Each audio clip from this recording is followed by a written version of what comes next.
It had to be said, the Oregon State Highway Division not only had a whale of a problem on its hands, it had a stinking whale of a problem. What to do with one 45-foot, 8-ton whale dead on arrival on the beach near Florence?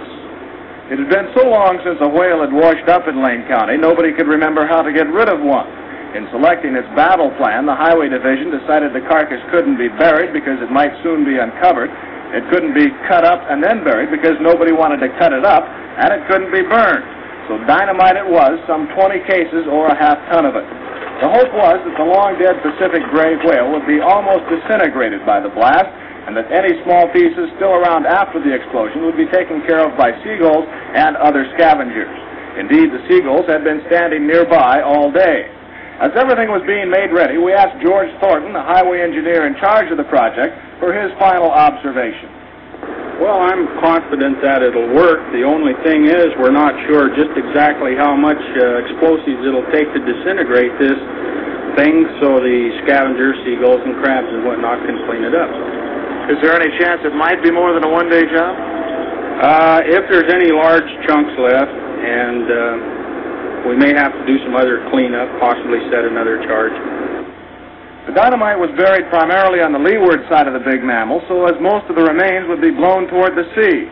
About 75 bystanders, most of them residents who had first found the whale to be an object of curiosity before they tired of its smell, were moved back a quarter of a mile away. The sand dunes there were covered with spectators and landlubber newsmen, shortly to become land blubber newsmen, for the blast blasted blubber beyond all believable bounds. You get a wand?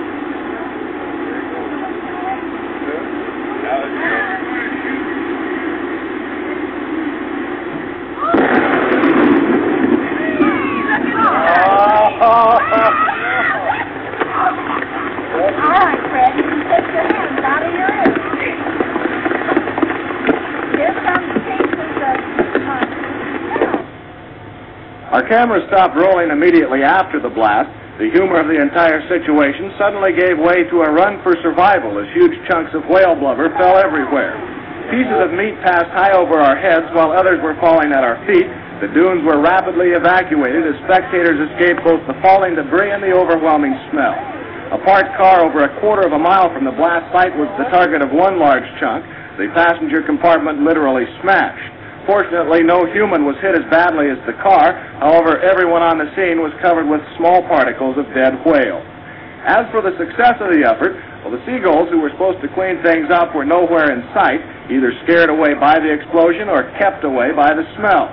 That didn't really matter. The remaining chunks were of such a size that no respectable seagull would attempt to tackle anyway. As darkness began to set in, the highway crews were back on the beach burying the remains, including a large piece of the carcass which never left the blast site. It might be concluded that should a whale ever wash ashore in Lane County again, those in charge will not only remember what to do, they'll certainly remember what not to do.